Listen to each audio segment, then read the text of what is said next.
you just got a promotion, a 40% raise. I remember this exact moment because I've been there myself. I remember sitting in my car after work, staring at the dashboard and thinking, okay, finally I made it. More money, less stress. At least that's what I believed at the time. But 6 months later, something weird happened. I opened up my banking app, and instead of feeling secure, I found myself asking, wait, where did all the money go? My paycheck was bigger, but my stress, exactly the same. Emergency fund, still thin. That sense of financial security, it still felt miles away. And here's the most nagging part. I felt like I should be doing better than this. If you've ever been at that point where logic tells you you're making enough, but emotionally you still feel behind, I want you to know one thing right off the bat. The problem most likely isn't you. The problem is you're following financial advice that was never designed for this stage of your life. Most financial advice is built for two-year-olds, not for a 2-year-old with a much more complex life. And if you feel like I'm speaking directly to you, stick around. Because in this video, we're gonna break down why that happens and what actually makes sense to do in your 30s. I'm Will. And I've spent way too much time thinking about the one question that haunts a lot of guys in their 30s. Why does it feel like we're working harder and earning more, but still not getting ahead financially? I'm not coming at this from a textbook or just pure theory. I'm here because I've lived through that frustration myself. If you're a hardworking man in your 30s who's working hard, doing all the right things, but your finances still feel stuck, make sure to hit that subscribe button. And if you find this helpful by the end of the video, drop a like, not for the algorithm, but just as a signal that this is the kind of content that's actually needed. Now, let's get real for a second. The financial advice industry has a massive problem. They keep pushing one-size-fits-all solutions for very age-specific problems. They tell you, save 10% of your income, cut out the lattes, invest in the S&P 500, and live below your means. On paper, that all makes sense. And sure, for a fresh college grad living solo with basically zero dependence, that advice is pretty much perfect. But for someone in their 30s, following that playbook often feels like following a perfectly crisp map, only to realize it leads to the completely wrong city. Now, let's drop all the theory and talk about reality. Think about what actually happens when you hit your 30 seconds in the US.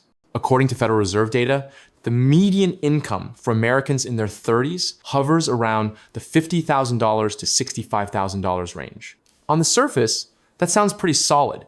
It might even sound like you should be safe. I used to think that way too. But the problem isn't how much money is coming in. The problem is where that money is going. First, there's student loan debt. The average college grad carries about $30,000 to $40,000 in debt. That means $300 to $400 a month, gone instantly before you even catch your breath. Second, your life isn't just about you anymore. When you have a partner, expenses don't just tick up a little. The cost of living for two jumps significantly, often 50 to 60% higher. And that's before kids even enter the picture. Third, kids. Many people in their 30s start having kids, or at least start thinking about it. The cost to raise one child in the US from birth to age 18 is estimated at around $310,000. That's about $17,000 a year per child. And at this point, a lot of people start feeling suffocated, not because they're reckless spenders, but because their life responsibilities are escalating way faster than the financial advice they hear. Fourth, housing. Maybe you're thinking about buying a home, or you're already locked into a mortgage. In many major cities, a mortgage payment can easily hit $2,000 to $3,000 a month, sometimes more. Throw in health insurance, transportation, food, utilities, and other basics. So when someone casually says, save 10% of your income, you don't think it's a bad idea. You just think 10% of what's left? Here's the part that people rarely talk about. Most traditional financial advice is built on assumptions that just aren't relevant anymore once you hit your 30s. The assumption that you have flexibility, the assumption that you can easily slash your expenses, the assumption that you haven't made major commitments yet. In your 20s, those assumptions are often true. You can live with a bunch of roommates, you can eat whatever. You can work 2 jobs without really thinking about the toll it takes. But in your 30 seconds, that changes. You have a professional reputation to maintain. You can't show up to the office with bloodshot eyes because you stayed up all night working on a side hustle that might not even pan out. You have a family depending on you. You have health issues that are starting to demand more attention. And most importantly, you've already made long-term commitments, a lease or a 30-year mortgage, responsibility to a partner, responsibility to your children. When financial advice says live below your means, they're assuming you still have room to cut back. But for many people in their 30s, that wiggle room ran out a long time ago. They aren't living in luxury. They're just living at a reasonable baseline for this phase of their life. And when the old advice stops working, many people conclude the wrong thing, that they failed. But the reality is, the system simply wasn't designed for them. There's something deeper going on here. And this isn't about numbers on a spreadsheet. It's about psychology. In your 20s, most of us live with what psychologists call time affluence. We feel like we have all the time in the world. If we make a money mistake, we think, it's okay, I'm still young. If we have to start over from scratch, it doesn't feel scary. There are still decades of a career ahead. I used to think like that too. But in your 30s, something shifts subtly but significantly. You start realizing that time is no longer an infinite resource. Every financial decision feels heavier now because the consequences are more real. Mistakes don't feel cheap anymore. Many people can't quite explain this feeling, but they feel it every day. It feels like you're racing against the clock, a feeling like you should be further ahead than where you are right now. Psychologists call this phase a quarter-life reckoning. It's the moment you stop living on autopilot and start questioning the direction of your life. Are you on the right track? Do the decisions you made 5 or 10 years ago still make sense today? The problem is, almost all financial advice ignores this emotional aspect completely. They tell you what to do with your money. They never talk about the anxiety. They don't talk about the feeling of falling behind. They don't talk about the pressure to never fail because now there are other people relying on you. And when these emotions aren't acknowledged, many people end up doing two extreme things. They become too conservative and afraid to make a move. Or they take excessive risks because they feel like they have to catch up. Neither usually ends well. So, if traditional advice isn't cutting it, what actually makes sense? I want to be clear right from the start. There are no magic tricks, no get-rich-quick schemes, no instant solutions. What we have is an approach that is more realistic, more mature, and more aligned with the phase of life you're in right now. There are 3 principles that, based on my personal experience and observation, actually work for people in their 30s. The first principle is optimization, not minimization. In your 20s, the approach was simple. Cut everything. Slash expenses as much as possible. Live like a college student. The problem is, you can't, and honestly, shouldn't live like a broke college student forever. In your 30s, your goal isn't to live as cheaply as possible. Your goal is to use your money in a way that provides the most value. Minimization is cutting blindly. Optimization is choosing consciously. Instead of asking, what can I cut? The question becomes, which expenses genuinely improve my quality of life and which ones don't? For example, dining out. For some people, a family dinner at a favorite restaurant once a week offers huge emotional value. It strengthens relationships. It gives you a break from the routine. That is worth keeping. But a quick solo lunch on a workday, just because you were too lazy to pack a meal, often that doesn't provide the same value, and it can be cut without missing a thing. The second principle is focusing on income growth, not just expense cutting. In your 30s, you're at a unique point. You have experience, you have skills, you have a network. Yet, strangely, most financial advice only focuses on one side of the equation, expenses. There is a limit to how much you can cut. At a certain point, you hit the bare minimum. But there is no clear ceiling for income growth. Saving $50 a month feels good. Increasing your income by $500 or $1,000 a month, that changes the game completely. The third principle is automated systems, not manual discipline. In this phase of life, you have too much on your mind. Relying on willpower every single month is almost guaranteed to fail. People who succeed financially in their 30s aren't the ones who are the most disciplined every single day.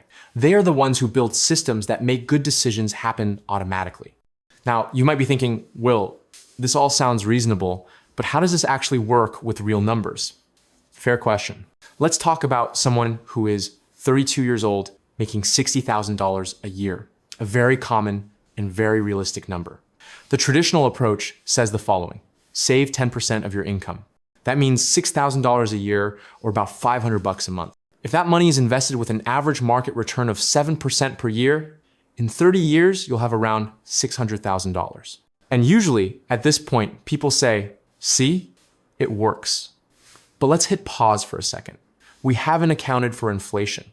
If inflation averages around 3% a year, the real value of that $600,000 in 30 years isn't $600,000 in today's purchasing power. The value is closer to about $250,000. Still a lot of money, sure. But if you're picturing that as your main retirement fund with the higher cost of living in the future, suddenly that doesn't feel as safe as you imagined. And this is where a lot of people start to feel anxious. Now, let's look at a different approach. Instead of just focusing on saving 10%, imagine you also focus consciously on increasing your income. Not to the extreme, not by working until you burn out, but with strategy. Let's say you manage to increase your income just 5% faster than inflation every year through a combination of promotions, strategic job hopping, and maybe one sensible side hustle. In year one, you still save $6,000. In year two, $6,300. In year three, $6,615, and so on. These small numbers don't feel dramatic from year to year, but after 30 years, the result is drastically different. With this approach, your total assets could surpass $1.2 million in today's real value, around $500,000. That's not because you worked twice as hard. It's because you stopped playing just one side of the equation. And for many people in their 30 seconds, this moment is that oh moment. Not because the math is complicated, but because all this time they've been directed to focus on the wrong thing. Now, let's talk about real mistakes, not theoretical ones. Mistakes I see over and over again, including mistakes I have made myself. The first mistake is optimizing the wrong thing. A lot of people get trapped in what I call the micro-optimization game. They spend hours comparing gas prices, hunting for coupons, or chasing 1% cash back. And look, I am not saying these things are useless. The problem is context. If you spend 5 hours to save $20, you are effectively valuing your time at $4 an hour. In your 30s, time is a much scarcer asset than money. Every hour you spend trying to save pennies is an hour you are not using to upgrade your skills, expand your network, or create much larger income opportunities. The second mistake is delaying investing while waiting for the perfect time. I hear this all the time. I will start after my student loans are paid off. I will start after my emergency fund is perfect. I will start after my next raise. The problem is this: time is the most powerful force in wealth building.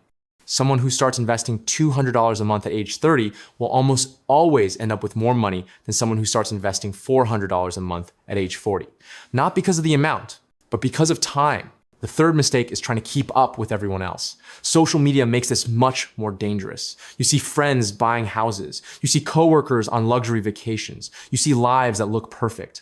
What you do not see is the debt behind that photo, the family help behind that down payment, and the stress that never gets posted to Instagram.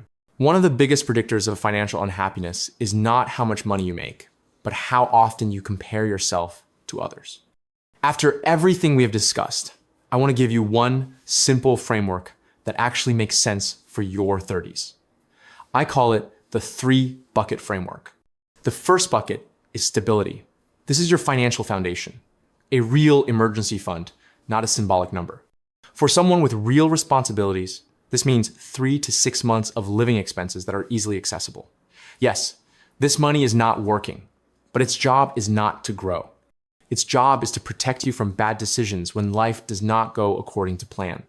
I have been in a phase where I ignored this bucket, and every unexpected event instantly turned into a crisis. Not because I was not smart, but because the foundation was fragile. The second bucket is growth. This is your long-term investing, retirement accounts, index funds, and other assets built for the long haul. But the key is simple. You cannot focus on growth if stability is not solid yet. Too many people panic and sell their investments at the worst possible time just because they do not have a cushion. The third bucket is acceleration. This is where you take calculated risks, side hustles, education that boosts your income, or high potential opportunities. This is not a place for reckless gambling. This only works if the previous two buckets are already filled. Most people do this backward. They chase acceleration without a foundation, or get stuck forever in stability without ever growing. I do not want you to close this video thinking that is interesting and then go back to your old habits. Step 1, do an income audit. Write down your monthly net income. Subtract all fixed expenses. What is left is the area where real decisions can be made. Step 2, automate one thing, just one, a savings transfer, a retirement contribution, a bill payment. Small systems that run themselves beat big intentions that are inconsistent. Step 3, find one way to increase your income. Not a perfect plan, just one small step. Salary research, a short course, a conversation with the right person. Point your mind toward growth. The reality is simple. Most financial advice does not fail because you are lazy. It fails because it is not designed for the life you are living right now. Your 30s are indeed more complex, but they also give you an advantage. Experience, skills, clarity. You are not behind. You have not failed. You are just following the wrong map. And now you have the right one. If this video felt like it was speaking directly to your life, hit like. And if you are serious about building a financial future that makes sense for your phase of life, subscribe. I am Will. Manage your money smartly. I will see you in the next